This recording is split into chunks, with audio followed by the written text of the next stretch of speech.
Now, Storm Tracker 9 weather with meteorologist Cameron Landfield. Happy Friday, everybody. Today is looking like, essentially, for the first half at least, a rinse and repeat of what we've seen for several days in a row. Supposed to be some change, but that did not happen. So our air stagnation advisory is once again being extended now all the way through into Saturday morning. And I think this is going to be that final extension because the next change coming into the area is very, very strong. And you can really see the examples of it moving forward here. So I don't think we're going to get robbed like we did on Thursday. But until then, still going to be seeing a lot of fog over the valley, which is going to bring those temperatures down. No direct radiation from the sun is going to make it through that fog layer, just like we've seen for the last couple days. But there will be direct sunshine out onto the coast, as there's been, and out over the foothills. Just for one more day, though, until things get cloudier, but in a different way.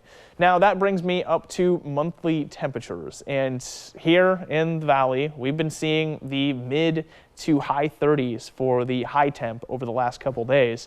We should be closer to about 48 degrees, so it really shows you just what that sunlight does when you cut it off and have that fog level, and that's brought those temps so much further down. We should be closer to 48, and that's what we're going to be getting a little bit closer to for the weekend. In fact, we'll be getting into the 50s. So there is a little bit of a silver lining here coming up after the next couple days. Look at that. Moving forward, like I said, 53 for Saturday and Sunday. We do get closer to that average, though, as we move later into the week, right on the average for Wednesday there.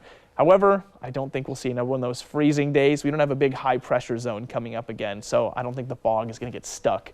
Moving through the stormcast here, you can see high cloud coverage for most of the day, which hasn't been the case for the rest of the week. And it does open up a little bit of a cloud hole here at 12 o'clock, so once again, a lot of direct sunshine out on the coast at that point. But as we move forward, even more of the high cloud coverage starts to come in here, forming a pretty good wall of clouds as we get into 3:30.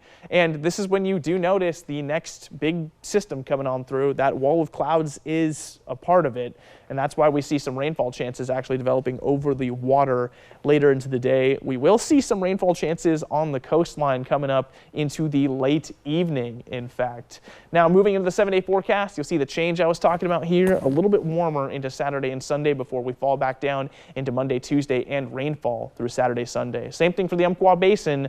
One more foggy day to sunshine before rainfall comes in Saturday. For the Cascades, it's looking at snowfall instead of rainfall for Saturday and Sunday. And then we get into 36 with sunshine Monday. Finally, Willamette Valley showing us one more close to freezing day before we finally get into those 50s for 2 days and then duck back into the 40s Monday, Tuesday, Wednesday.